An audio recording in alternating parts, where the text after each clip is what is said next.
DJ Amit Tiwari अपहर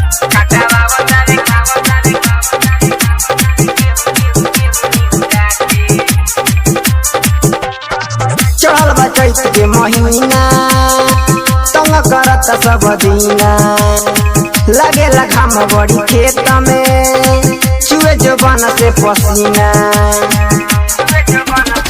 चढ़ल बा चैत के महीना तंग करत सब दीना लगेला घाम बड़ी खेत में चुए जवान से पसीना।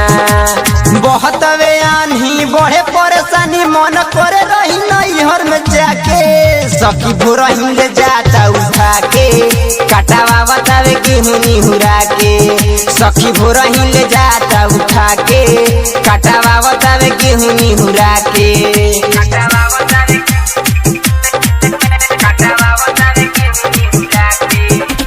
DJ अमित तिवारी अपहर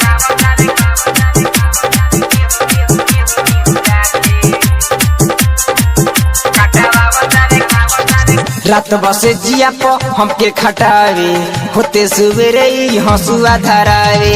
रात बसे जिया पो हमके खटावे होते सुबेरे हंसुआ धरावे दादा हंसुआ धरावे दादा हंसुआ धरावे।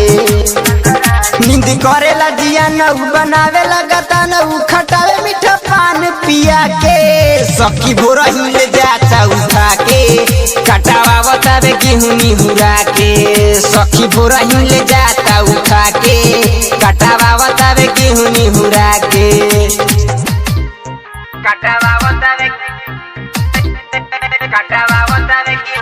DJ अमित तिवारी अपहर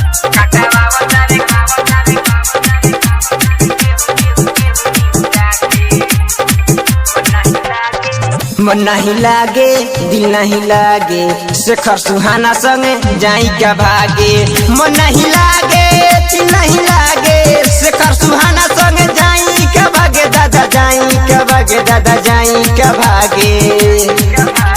राजा दीवाना यार बिंदर अपन रख देता मन छछना के सखी भोरही ले जाता उठा के कटावा बतावे गेहूं निहुरा के सखी भोरही ले जाता उठा के कटावा बतावे गेहूं निहुरा के।